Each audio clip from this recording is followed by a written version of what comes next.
महावीरे जैसे विमानं परमे मासे दुःखे पक्षे चित्तशुद्धे दशनं चित्तशुद्धस तेरसी दिवसेनं नवनं मासानं बहु परिपुण्णानं अदुट्टमानं रैदियनं द्विकन्तानं उच्चतान गयेषु परमे चंद जोगे सोमासु दिशासु द्वितिमिरासु विशुद्धासु जणवयेषु सौवसौणेषु पयायिना कुलंसि भूमि सप्पंसि मारुयंसि पवातंसि निपन्नमेयंसि कालंसि प्रमूय पकिलियेषु जणवयेषु पूर्वरत्काल समयंसि हतुत्तरायं नखतेनं चंदेनं जोगम वागयेनं आरोग्यं धारयं पयाया। परमात्माना जन्मनो आ पवित्र सूत्र છે તે કાલ અને તે સમયને વિશે શ્રમણ ભગવાન મહાવીર ગ્રીષ્મ એટલે ઉષ્ણકાળનો પહેલો માસ છે, બીજું પખવાડિયું છે અને ચૈત્ર સુદ કયો દિવસ છે? ચૈત્ર સુદ દિવસ છે। કૃષ્ણા માતાએ 9 મહિના પૂરા કર્યા છે, 8.5 દિવસ અહીંયા એમણે પૂરા કર્યા છે।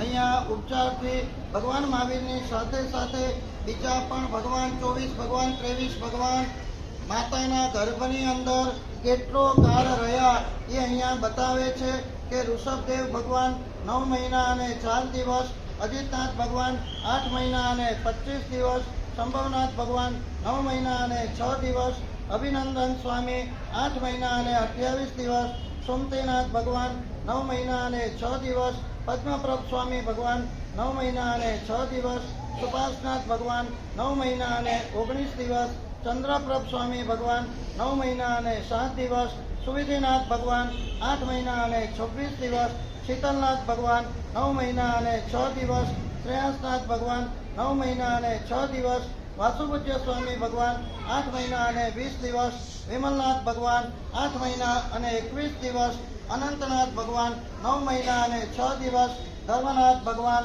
8 મહિના અને 26 દિવસ, શાંતિનાથ ભગવાન 9 મહિના અને 6 દિવસ, કુંતુનાથ ભગવાન 9 મહિના અને 5 દિવસ, હરનાથ ભગવાન 9 મહિના અને 8 દિવસ, મલ્લીનાથ ભગવાન 9 મહિના અને 7 દિવસ, મુનીશ્વર સ્વામી ભગવાન 9 મહિના અને 8 દિવસ, નમીનાથ ભગવાન 9 મહિના અને 8 દિવસ, નેમનાથ ભગવાન 9 મહિના અને 8 દિવસ, પાસનાથ ભગવાન 9 મહિના અને 6 દિવસ અને મહાવીર સ્વામી ભગવાન 9 મહિના અને 7 દિવસ। આ રીતે કૃષ્ણા માતાનો ગર્ભકાળ આખો અહીંયા પૂરો થવાની તૈયારી આવેલી છે। આખી સૃષ્ટિ પરમાત્માને સત્કારવા માટે સજ્જ થયેલી છે। આ આખું વાતાવરણ અને પ્રકૃતિ પણ એકદમ પ્રસન્ન થયેલી છે। આકાશની અંદર 7 ગ્રહો ઉચ્ચ સ્થાનમાં આવી ગયા છે। એક વાત સમજી રાખવા જેવી છે કે ભગવાનનો જન્મ થાય ત્યારે ગ્રહો ઉચ્ચ રાશિમાં આવે કે ઉચ્ચ રાશિમાં 7 ગ્રહો હોય ત્યારે ભગવાનનો જન્મ થાય।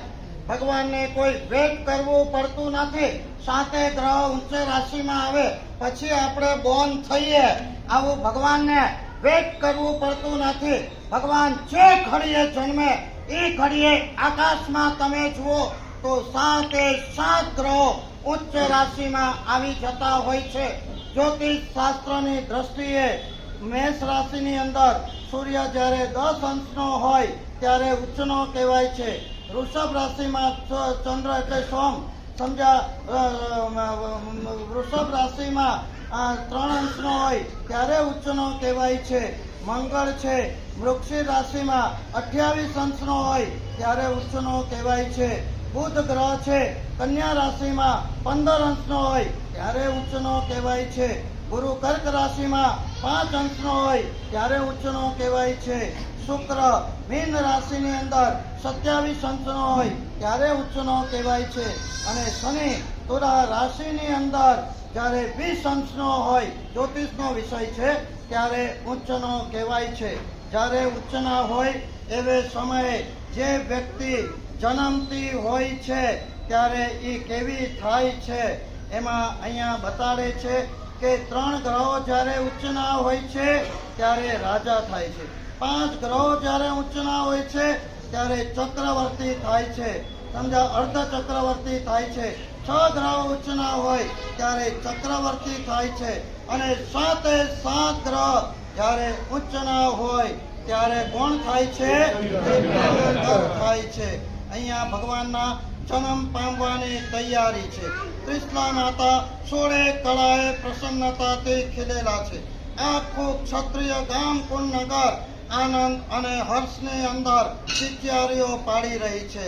અચેતન એવી દિશાઓ પણ એકદમ સૌમ્ય થઈ ગઈ છે.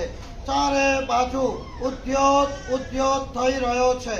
33 સાગરોપમ સુધી જ્યાં ભયંકર વેદના પીડા છે એવા નારકીની અંદર પણ નારકોને એક ક્ષણ આનંદની અને ઉજાસની અનુભૂતિઓ અહીંયા થઈ રહી છે.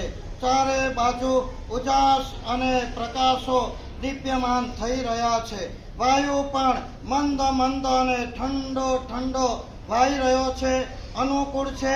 પ્રદક્ષિણા વર્ત છે અને ભૂમિ તરફથી વાઈ રહ્યો છે. ચારે બાજુ સરસ મજાના સુગંધો થઈ રહ્યા છે. નદીઓ, તળાવો, ગ્રહો અને સરોવરો અને સમુદ્રો એના પાણીઓ પણ હિલોળા લેવા માંડ્યા છે. ખાણોની અંદર પણ બધા રત્નો, જાતના હીરા, માણેક, મોતી, સોના, ચાંદી, આ બધા રત્નો આ એક દિવ્ય પુરુષના જન્મના પુણ્ય પ્રતાપે ઉભરાવા માંડ્યા છે.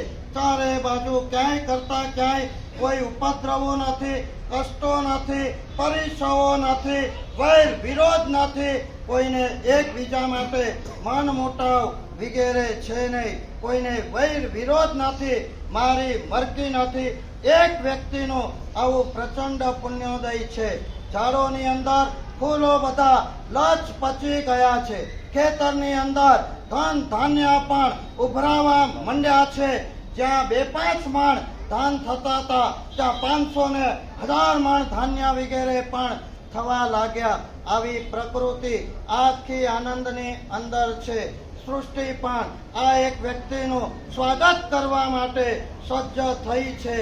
એવે સમય આરોગ્યને ધારણ કરનારા એવા ત્રિશલા માતાએ હસ્તોત્તરા નક્ષત્રમાં ભગવાનનો જન્મ ઓલવેઝ શાશ્વતો નિયમ છે. અર્ધરાત્રિના સમયના વિશેષ થાય. ક્યારે થાય? આપણે તો ગમે ત્યારે ટપકી પડીએ પણ ભગવાન ગમે ત્યારે ટપકી ના પડે.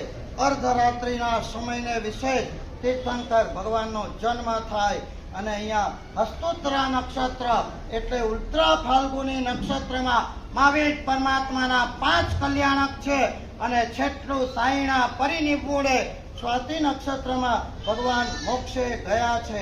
અહીંયા ઉત્તરા નક્ષત્ર, ઉત્તરા ફાલ્ગુની નક્ષત્રમાં ચંદ્રનો યોગ આવેલો છે.